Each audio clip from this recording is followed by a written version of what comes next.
আসসালামু আলাইকুম। আশা করি সবাই ভালো আছেন। আমি মোহাম্মদ আরিফ হুসাইন, তথ্য ক্যাডার কর্মকর্তা 41তম বিসিএস এবং বিসিএস প্রশাসনের চতুর্থ 43তম বিসিএস সুপারিশপ্রাপ্ত। তো আমাকে অনেকেই জিজ্ঞেস করেছেন যে ভাইয়া কিভাবে বিসিএস ভাই ভালো করা যাবে, বিসিএস ভাই ভালো করতে গেলে কিভাবে প্রস্তুতিটা নিতে হয়, বা রিটেনের পরে যে আমরা সময়টা পাই ভাইবার আগ পর্যন্ত, এই সময়টাকে কিভাবে সবচাইতে কার্যকরভাবে ব্যয় করা যাবে। তো এই বিষয়ে আমি আলোচনা করব। আমি বর্তমানে আঞ্চলিক তথ্য অফিস রাজশাহীতে তথ্য ক্যাডার হিসেবে কর্মরত রয়েছে এবং প্রশাসনে জয়েন করব কিছুদিনের মধ্যেই। যাই হোক, এই সময় আমি এই ভিডিওগুলো করছি। আমি 41তম বিসিএসে ভাইবা দিয়েছি, আবার 43তম বিসিএসেও ভাইবা দিয়েছি। তো আমার কাছে মনে হয়েছে রিটেনে আপনি যাই করুন না কেন, ভাইবা যদি আপনার ভালো না হয়, সবচেয়ে ভালো ভাইবা যদি না হয়, তাহলে কিন্তু আপনি আপনার কাঙ্ক্ষিত ক্যাডার অর্থাৎ প্রথম চয়েস ও দ্বিতীয় চয়েসের ক্যাডার কিন্তু আসলে পাবেন না। এটাই কিন্তু চরম বাস্তবতা। তো আমাদের প্রিলি রিটেনের থেকেও আমি মনে করি ভাইবাটা হলো একেবারে সর্বোচ্চ গুরুত্বপূর্ণ স্টেজ, একেবারে লাস্ট স্টেজ। মানে এই স্টেজে আপনার মাত্র 10 থেকে 15 মিনিটেই আপনার জীবন চেঞ্জ হয়ে যেতে পারে। আপনার মেরিট লিস্টে আপনার অবস্থান আকাশ পাতাল পরিবর্তিত হয়ে যাবে মাত্র 15-20 মিনিটের ব্যবধানে। তো বুঝতে পারছেন, অনেক গুরুত্বপূর্ণ। তাহলে এখন আমি বলি যে আসলে আপনি রিটেন পাস করার পরে, অর্থাৎ রিটেন পরীক্ষা শেষ করার পরেই আপনি ভাইবার আগ পর্যন্ত সময়টা কিভাবে কাটাবেন, এটাই আজকের প্রধানতম আলোচ্য বিষয়। তো আমি যেটা করতাম সেটা হলো ভাইবা বোর্ডে আসলে শুদ্ধ বাচনভঙ্গি, হ্যাঁ, ব্যাকরণ ও গ্রামারগত ভুল ছাড়া শুদ্ধভাবে বাংলায় এবং ইংরেজিতে কিভাবে কথা বলা যায়, এই বিষয়টা আয়ত্ত করা কিন্তু ভাইবা বোর্ডের জন্য অনেক অনেক বেশি গুরুত্বপূর্ণ। অর্থাৎ আপনাকে শুদ্ধভাবে বাংলা যেমন বলতে পারতে হবে, তেমনিভাবে সাবলীলভাবে ইংরেজিতেও কিন্তু শুদ্ধভাবে আপনাকে কথা বলতে হবে। সো এই যে বাংলায় এবং ইংরেজিতে শুদ্ধভাবে কথা বলতে পারাটা, এটা কিন্তু একদিনে হবে না। আপনি প্রিলিতে সাধারণ জ্ঞান মুখস্থ করেছেন, অনেক ইনফরমেশন মাথায় রেখেছেন, ম্যাথমেটিক্স করেছেন, প্রিলিমিনারি পাস করেছেন। লিখিত পরীক্ষায় আপনি অনেক বইপত্র পড়েছেন, ম্যাপ এঁকেছেন, খাতায় সুন্দর করে অঙ্ক করেছেন, ভালো কথা। কিন্তু একজন সিভিল সার্ভিস অফিসার হিসেবে আপনাকে কিন্তু মানুষের সঙ্গে কিন্তু দৈনন্দিন জীবনে আপনাকে আপনার সার্ভিস লাইফে অনেক ইন্টারাকশন করতে হবে, অনেক মিথস্ক্রিয়া করতে হবে, আপনাকে কিন্তু কথা বলতে হবে, তাই না? তো এই ক্ষেত্র বিবেচনায় আপনাকে ভাইভাবেও কিন্তু এই বিষয়টাই চেক করা হবে যে আপনি কতটা সাবলীল, আপনার বাচনভঙ্গি কতটা ভালো, আপনি কত প্রাঞ্জলভাবে নিজেকে উপস্থাপন করতে পারেন, কিংবা আপনার যে শ্রোতা তাদেরকে আপনি কিভাবে ধরে রাখতে পারেন আপনার কথার মাধ্যমে, তাই না? As a civil service officer, you must prepare yourself for that situations, right? Okay, যাই হোক, এটা আপনি কিভাবে করবেন? তাহলে একটা হলো আপনি আপনার সমমনা যারা অ্যাসপিরেন্টস রয়েছে, বিসিএস ক্যান্ডিডেট রয়েছে, তাদের নিয়ে একটা ছোট্ট গ্রুপ করতে পারেন। ফেসবুক গ্রুপ করতে পারেন, হোয়াটসঅ্যাপ গ্রুপ করতে পারেন, মেসেঞ্জার গ্রুপ করতে পারেন। ফেসবুক মেসেঞ্জার গ্রুপ করে কি করলেন, আপনারাই আপনাদের মক ভাইবা নেবেন। হ্যাঁ, আপনারা প্যানেল ঠিক করে আপনারাই আবার ঠিক করে নেন যে কে কবে ভাইবা দেবে। সো আপনারা রাতে বা যে সময় আপনারা ফ্রি থাকেন সেই সময় আপনারা একটু রাতে 1 ঘন্টা করে এভাবে মক টেস্ট নিলেন। সপ্তাহের এক একদিন একজন মক টেস্ট নেবে। তো সেখানে সাধারণত রিয়েল ভাইবা বোর্ডে যেভাবে প্রশ্ন করা হয়, ওই প্রশ্নের আদলে আপনারাই কি করুন, আপনাদের বন্ধুদের ভাইবা নিন। তাহলে কি হবে, এই কথা বলার সময় আপনাদের বাচনভঙ্গি ধীরে ধীরে ভালো হতে থাকবে। প্রথম দিকে আপনাদের জড়তা থাকবে, প্রথম দিকে আপনাদের বলায় এমনটা হবে, আমারও হয়েছে, আমারও এখনও হয়, বানান ভুল থাকতে পারে, মানে আমাদের লেখায়, কিন্তু বলার সময় আমরা শুদ্ধ বলি। আবার অনেক সময় বানানে যা আছে আমি বলার সময় কিন্তু আবার ওই বানান অনুযায়ী না, অর্থাৎ বানান এক রকমের ব্যাপার, উচ্চারণটা আবার একটু ভিন্ন রকম হয়। সো এই বিষয়গুলো খেয়াল রাখা। হ্যাঁ, এই আবার আঞ্চলিকতা, অনেক সময় আমরা গ্রাম থেকে উঠে এসেছি অনেকেই, আমি গ্রামের ছেলে। তো গ্রামে আমি এক ভাষায় কথা বলেছি, আঞ্চলিকতা পূর্ণ ভাষা। আবার যখন শহরে এসে পড়াশোনা করলাম তখন আবার একটু চেঞ্জ হয়ে গেল। সো আপনাকে প্রমিত বাংলা উচ্চারণে কথা বলতে হবে, আঞ্চলিকতা একেবারেই পরিহার করতে হবে। সো এইটা কিন্তু একদিনে হবে না। এটা সবচেয়ে ভালো হবে যদি আপনারা ভাইবা নিজেরাই নিজেদের নেন। এটা হলো একটা দিক। বাংলা ভাষার ক্ষেত্রে আপনি এটা করতে পারেন। আবার যদি ইংরেজির দিকে যান, আপনার ইংরেজিতে কথা বলার ফ্লুয়েন্সি যেমন বাড়াতে হবে, তেমনি আপনার প্রোনাউন্সিয়েশন, হ্যাঁ, বিশেষ করে অ্যাকসেন্টের দিকে একটু নজর দিতে হবে। অর্থাৎ আপনি যদি একেবারে শুদ্ধ ব্রিটিশ অ্যাকসেন্ট অথবা শুদ্ধ আমেরিকান অ্যাকসেন্টে কথা বলতে পারেন, সেটা কিন্তু সবচাইতে বেশি কাম্য। তাহলে এটা আপনি করবেন কিভাবে? দেখুন, এখন তো বিশ্বায়নের যুগ। অনলাইন প্ল্যাটফর্মে আপনি কিন্তু চাইলেই বিদেশি মানুষজনদের সঙ্গে কথা বলতে পারছেন, তাই না? আপনি আমেরিকান বা ইউরোপিয়ান কারোর সঙ্গে রেগুলার চ্যাট করুন, রেগুলার কথা বলুন। এখন অনলাইন অনেক প্ল্যাটফর্ম আছে, যেমন ফ্রি ফর টক। এই ওয়েবসাইটটাতে যদি আপনি যান, সেখানে ভাষাভিত্তিক অনেকগুলো রুমস রয়েছে। আপনি নিজে একটা রুম ক্রিয়েট করে সেখানে কিন্তু চাইলেই ইংরেজি ভাষী মানুষের সঙ্গে কথা বলতে পারেন। ওখানে কিন্তু অনেক মানুষ পাবেন যারা আপনার মতোই শিখতে চায়। তাহলে রেগুলার যদি আপনি ওই জিনিসটা করেন, অর্থাৎ অনলাইন প্ল্যাটফর্মে বিদেশিদের সঙ্গে কথা বলার চেষ্টা করেন, এর পাশাপাশি যদি আপনি বিবিসি নিউজ দেখেন, হ্যাঁ, বিবিসি নিউজ যদি আপনি রেগুলার দেখেন, আপনার কিন্তু অবচেতন মনে দেখবেন যে আপনার এই যে ইংরেজিতে অ্যাকসেন্ট, হ্যাঁ, ভালো ব্রিটিশ অ্যাকসেন্টে কথা বলা, এটা কিন্তু আপনার একদিকে ভালো হবে। আবার আপনার ফ্লুয়েন্সি গ্রো করবে, ঠিক আছে? আপনার লিসেনিং স্কিলটাও কিন্তু গ্রো করবে, আপনি ক্যাচ করতে পারবেন। সো এই বিষয়গুলো একটা দিক, আপনাকে নিয়মিতভাবে ওই দিকে সময় দিতে হবে। দ্বিতীয় কথা হলো, ভাইবা বোর্ডে আপনি কত বেশি জানেন সেটা চেক করা হবে না, চেক করা হবে আপনি সমসাময়িক বিষয় সম্পর্কে কতটা ওয়াকিবহাল। আপনি ওয়ার্ল্ড অ্যাফেয়ার্স সহ গুরুত্বপূর্ণ বিষয়গুলোতে আপনি কতটুকু নিজেকে আপ টু ডেট রেখেছেন, ওয়াকিবহাল রেখেছেন, সেটা কিন্তু টেস্ট হবে। এই টেস্টগুলোতে পারতে গেলে আপনার প্রথমতম কাজ হবে রেগুলার পত্রিকা পড়া। আমি তো বলবো যেদিন ভাইবা সেদিনেও পত্রিকা পড়ে যেতে হবে। তার মানে এই চর্চাটা আগে থেকে তৈরি করতে হবে। যেদিন আপনি রিটেন পরীক্ষা শেষ করলেন, তারপর দিন থেকে আপনার কাজ হবে রেগুলার পত্রিকা পড়া। কোন পত্রিকা পড়বেন? ডেইলি স্টার পড়বেন আর প্রথম আলো পড়বেন। শীর্ষস্থানীয় একটা ইংরেজি পত্রিকা, শীর্ষস্থানীয় একটা বাংলা পত্রিকা মিনিমাম পড়তে হবে, বা চাইলে আরও পড়তে পারেন, কোনো সমস্যা নেই। তাহলে সকালে উঠেই আপনার কাজ হবে আগে সুন্দর মতো পত্রিকা পড়া। পত্রিকা পড়ে আপডেটেড ইনফরমেশন যদি কিছু আসে, সেটা আপনার নোট খাতায় নোট রাখা। নতুন কোনো প্রজেক্ট যদি সরকার হাতে নেয়, কিংবা নতুন কোনো প্রকল্প বাস্তবায়ন হয়ে গিয়েছে, ঠিক আছে, আবার আর্থসামাজিক যে সমস্ত নতুন উপাত্ত আসবে, সেগুলো একটু নোট রাখা। সর্বশেষ সমীক্ষা সম্পর্কে জেনে রাখতে হবে।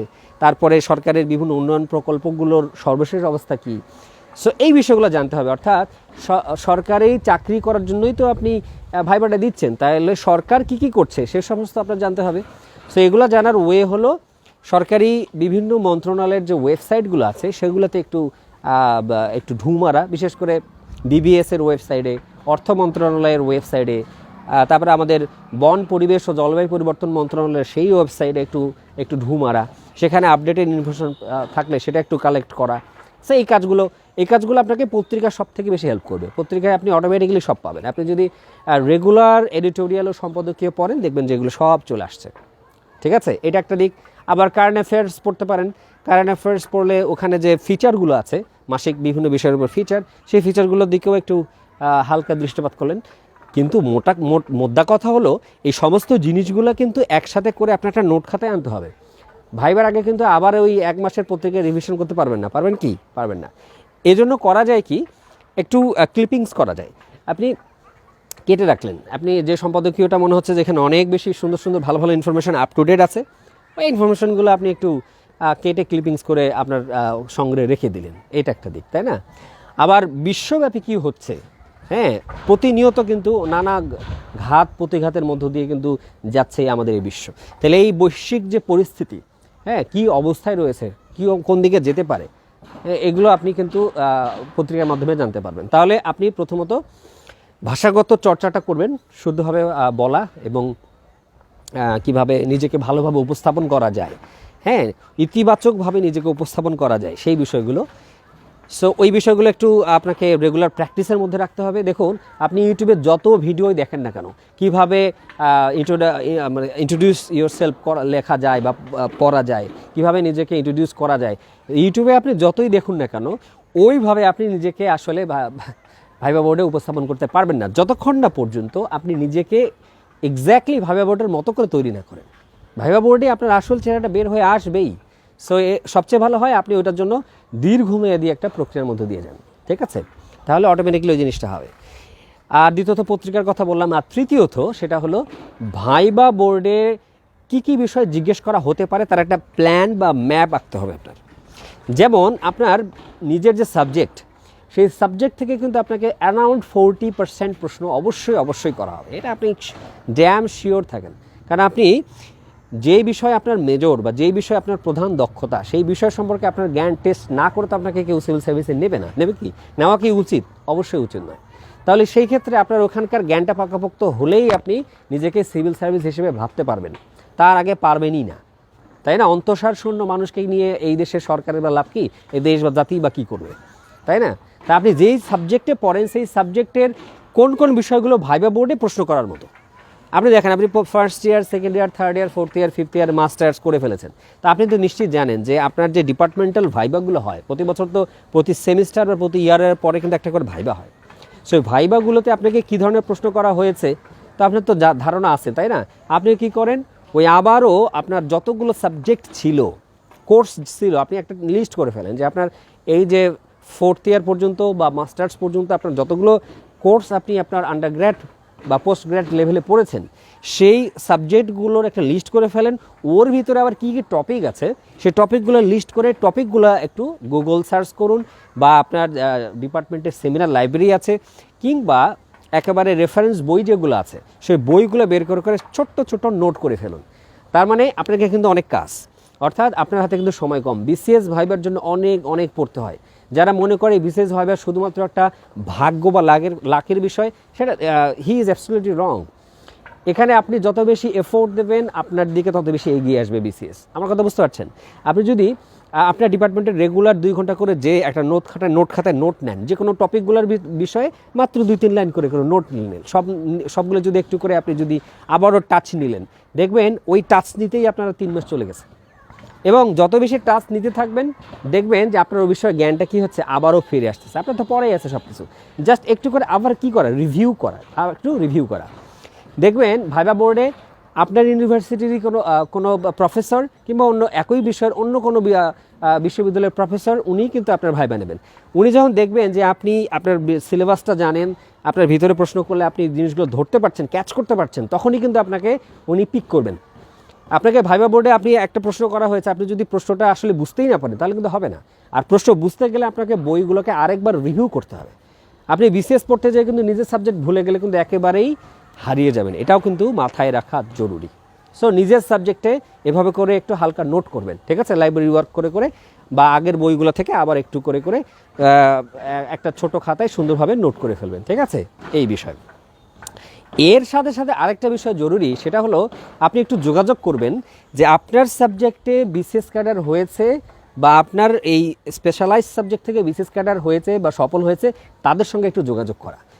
কিভাবে যোগাযোগ করবেন?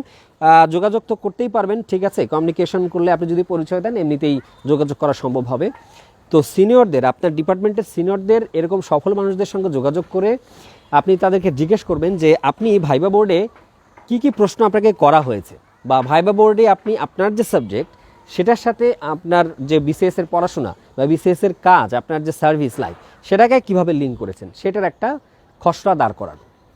এটা কিন্তু আপনার অনেক বড় কাজ। অর্থাৎ আপনাকে প্রশ্ন করা হবে, এই যে আপনি ফার্স্ট চয়েস এই ক্যারেক্টার দিয়েছেন, এই ক্যারেক্টারের সাথে আপনার সাবজেক্টের আসলেই সম্পর্ক কী? আপনি আপনার এই অর্জিত জ্ঞান সেটাকে আপনি কিভাবে কাজে লাগাবেন? অনার্সে যেটা পড়েছেন, মাস্টার্সে যেটা পড়েছেন, সেটাকে আদৌ কাজে লাগবে কি না? এখানে যদি ভাইবা বোর্ডে আপনি ভালো করে এই জিনিসটাকে লিঙ্ক করাতে না পারেন, তাহলে কিন্তু আপনাকে সমস্যায় পড়তে হবে। বুঝতে পারছেন? এই জিনিসটা অনেক গুরুত্বপূর্ণ। সো আপনার নিজের বিষয়ে যেমন জানবেন, তেমনি আপনার বিষয়ের সাথে আপনার যে ক্যাডার চয়েসের যে বিষয়গুলো, ক্যাডার চয়েস, প্রথম দুইটা চয়েসের কালেকশন বা লিঙ্ক, সেটা ভালোভাবে আপনাকে জেনে নিতে হবে। আর যদি না জানেন, নিজে বের করতে না পারেন, তাহলে সিনিয়রদের পরামর্শ নিন। বুঝতে পারছেন? এটা হলো সবচেয়ে গুরুত্বপূর্ণ ব্যাপার। ওকে, এই 3টে বিষয় জানার পরে ফোর্থ যে বিষয়টা আসবে, সবচেয়ে গুরুত্বপূর্ণ বিষয়, সেটা হলো পোশাক আশাক। অর্থাৎ পোশাক আশাকে যদি আপনি রুচিসম্মত না হন, এই সমস্ত জিনিসগুলো যা করেছেন, এরপরেও কিন্তু ক্যাডার হতে পারবেন না। কারণ ক্যাডাররা হলেন বাংলাদেশ সিভিল সার্ভিসের সবচেয়ে ঊর্ধ্বতন কর্মকর্তা, ঠিক আছে? সো সেখানে অবশ্যই আপনাকে মার্জিত রুচির পোশাক পরে আপনাকে আপনার মার্জিত রুচির প্রমাণ দিয়েই আপনাকে ক্যাডার হতে হবে, ঠিক আছে? সো পোশাক আশাকের ক্ষেত্রে আপনারা একটু ফলো করবেন যে সিভিল সার্ভিস অফিসাররা কেমন পোশাক পরে আসলে, ঠিক আছে, সেইটাই। আপনি এতদিন যা পরে এসছেন, ব্ল্যাক কালারের টাই পরে গেছেন ব্ল্যাক কালারের প্যান্টের সাথে, ব্ল্যাক কালারের স্যুটের সাথে, তাহলে কিন্তু হলো না। আমার কথা বুঝতে পারছেন নিশ্চয়ই। অর্থাৎ শার্টের কালার আর টাইয়ের কালার কি সেম হবে? হবে না। তেমনি স্যুটের কালার আর টাইয়ের কালার কি সেম হবে? হবে না। অর্থাৎ আপনাকে লাইট কালারের পোশাক আশাক পরতে হবে। সো আপনার কাছে আমি বলতে চাই সেটা হলো ভাইবা বোর্ডের পোশাক কেমন হবে সেটা আপনি বুঝতে পারবেন যদি আপনি একবার সরকারের ঊর্ধ্বতন কর্মকর্তাদের পোশাক আশাক একটু দেখেন। কে কি বললো, কে কিভাবে টিপস দিল, এগুলো আসলে বিষয় না। আপনি একটু একেবারে ঊর্ধ্বতন মন্ত্রী পরিষদ সচিব, তাদের পোশাক আশাক গেট আপনি একটু দেখেন না, সচিবরা কীভাবে পোশাক আশাক পরছে দেখেন না, তাহলেই তো হয়ে যায়। ভাইবা বোর্ডে তো ঊর্ধ্বতন কর্মকর্তারাই থাকবে, বা আমাদের যে বিশ্ববিদ্যালয় পর্যায়ের প্রফেসর বা স্যাররা, ওনারা কীরকম পোশাক আশাক পরেন একটু দেখেন না, ওইভাবে শিখেন। শেখাটা আসলে ইউটিউব দেখে নয়, শেখাটা আসলে মানুষকে অনুকরণ বা ফলো করে নয়, শেখাটা হলো স্ট্যান্ডার্ডটা কী, অফিসাররা আসলে পোশাকটা পরে কেমন সেটাই দেখলেই তো বুঝতে পারেন, তাই না? আপনাকে এমন ঘড়ি পরতে হবে যে ঘড়িতেও একটা রুচির ব্যাপার আছে। আপনি এমন ঘড়ি পরলেন যে এখানে ডোরেমন দেখা যাচ্ছে, হ্যাঁ, ঘড়ির মধ্যে রুচি নেই, এমন কালার বিচ্ছিরি সবুজ কালারের ঘড়ি পরে গেছেন, চিন্তা করুন। কিংবা মানে এমন বেল্ট পরেছেন, সেই বেল্ট হলো কালো কালার না। মনে রাখবেন, কালো কালারের বেল্টও হবে চামড়ার, এবং কালো কালারের আপনার যে জুতা, হ্যাঁ, সেটাও আবার কি হবে, অক্সফোর্ড শু এবং কালো কালারের চামড়ার। এগুলো কিন্তু মাথায় রাখতে হবে, ঠিক আছে? আবার প্যান্ট পরেছেন, প্যান্ট এমন টাইট পরেছেন যে দেখেই বোঝা যাচ্ছে আপনি মানে অস্বস্তির মধ্যে রয়েছেন, তাই না? আরামও তো একটা ব্যাপার। পোশাক আশাক হবে ঢিলে ঢালা, এই বিষয়গুলো একটু মাথায় রাখতে হবে। কালারের ক্ষেত্রে বা পোশাকের যে রং, সেই রঙের ক্ষেত্রে আপনাকে কিছু বিষয় মাথায় রাখতে হবে। যেমন যদি একেবারে গ্রীষ্মকাল হয়, তখন কিন্তু আপনাকে লাইট কালারের কাপড় পরে ভাবিয়া দিতে যেতে হবে, কারণ এটা বোঝা যাবে যে আপনি আসলে পরিবেশ বা আবহাওয়া সম্পর্কে অনেকটাই সচেতন। আবার শীতকালে যদি আপনি একটু উজ্জ্বল কালারের কাপড় পরে যান, তাহলে কিন্তু সমস্যা নেই। অর্থাৎ পোশাক আশাক দেখেও কিন্তু মানুষের কিন্তু তার পার্সোনালিটি, হ্যাঁ, তার ব্যক্তিত্ব সম্পর্কে কিন্তু একটা ধারণা নেওয়া যায়, এবং ভাইবা বোর্ডে সেটা অবশ্যই করা হয়। ভাইবা বোর্ডে তো আপনার সাইকোলজিক্যাল অ্যাসপেক্ট তো অবশ্যই দেখা হবে, কারণ আপনি এক সরকারের খুবই গুরুত্বপূর্ণ পদে নিয়োজিত থাকবেন, ঠিক আছে? তো সেক্ষেত্রে সরকার অবশ্যই আপনাকে সব কিছু মিলেই জাস্টিফাই করবে, ঠিক আছে? এই পোশাক আশাকের ব্যাপারটা আমি এটা বলি। আরেকটা হলো, সেটা হলো পরিষ্কার পরিচ্ছন্নতা। আপনার নখ কাটতে হবে, সুন্দরভাবে নখ কেটে যেতে হবে, এটা একটা দিক। তারপরে আপনাকে শেভ হয়ে যেতে হবে, ঠিক আছে? চুল উস্কো খুস্কো থাকা যাবে না। আবার অনেকে আছে বাটি শার্ট দিয়ে চলে যায়। বাটি শার্ট বলতে এটা বোঝাচ্ছে যে ভাইবার আগের দিনে চুল কেটে যাচ্ছে এবং যাওয়ার পরে দেখা উদ্ভট লাগছে, একেবারে বোঝা যাচ্ছে যে কালকে রাতেই চুল কেটে এসছে। নো, এভাবে করবেন না। সেটা হলো যে ভাইবার এক সপ্তাহ আগে, মিনিমাম এক সপ্তাহ আগে আপনি চুল কাটবেন, তাহলে চুলগুলো আপনার কি হবে, আরেক সুন্দরভাবে একেবারে একটা সিস্টেমেটিক ওয়েতে থাকবে, তাহলে বোঝা যাবে না যে আপনি চাপ নিয়েছেন। আরেকটা মজার ব্যাপার আছে, সেটা হলো ভাইবার আগের দিনে আপনি ভাইবার 2 থেকে 3 দিন আগে আপনি পড়াশোনা অফ করে দিবেন, খালি শুধুমাত্র কি করবেন, চিল মুডে থাকবেন, পরিবারের সঙ্গে থাকবেন। অনেকেই আছে, সেটা হলো যে একটা সমস্যা আছে, সেটা হলো আই শ্যাডো।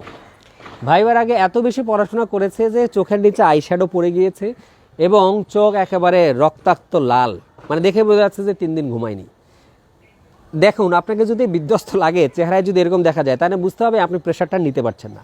ভাইবা বোর্ডে সবার আগে যে জিনিসটা নিয়ে চিন্তাভাবনা করা হবে, সেটা হলো যে আপনি পরিবেশ পরিস্থিতির যে চাপ, সেটা নিতে পারেন কতটুকু।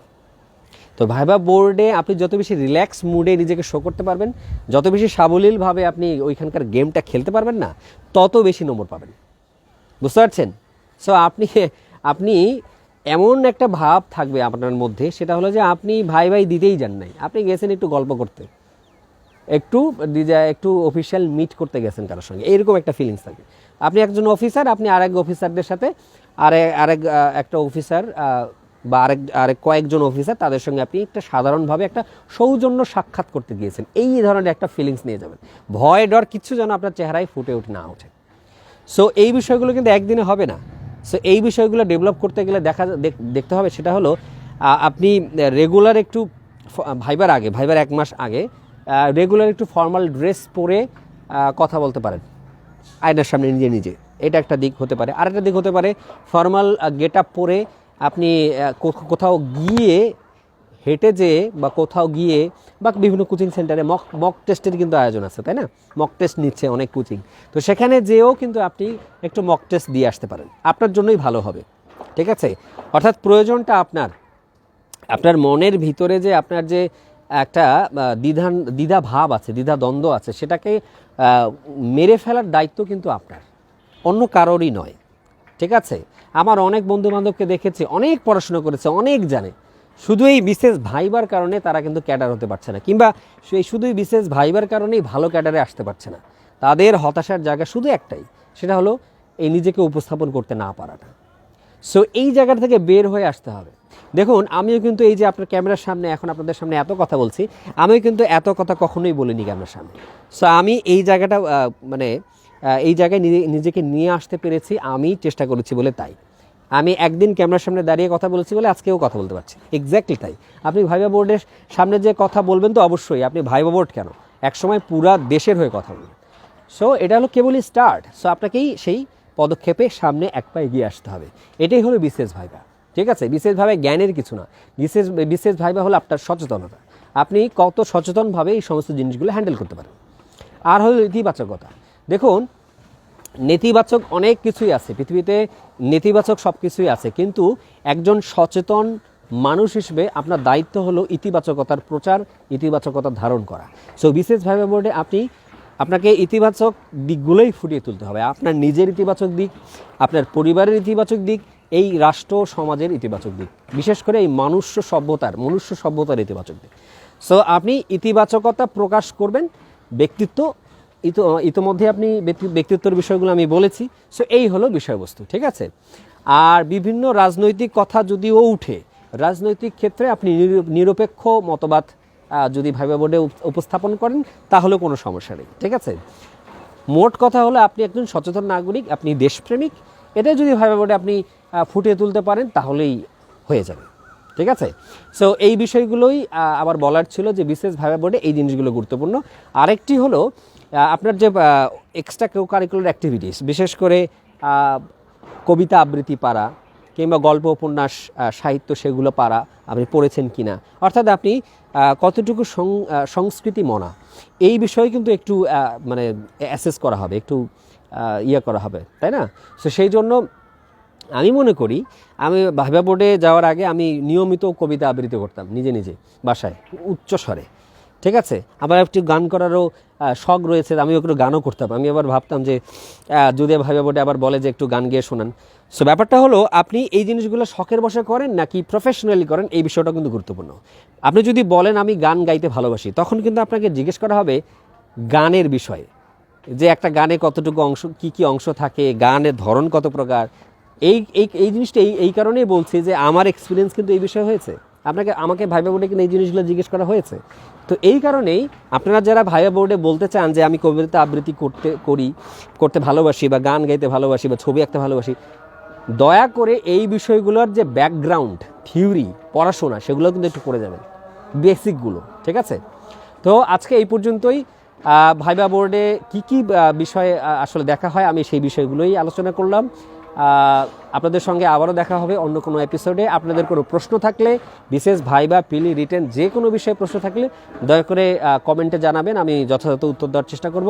সেই পর্যন্ত ভালো থাকবেন, আমার জন্য দোয়া করবেন। ধন্যবাদ, আল্লাহ হাফেজ।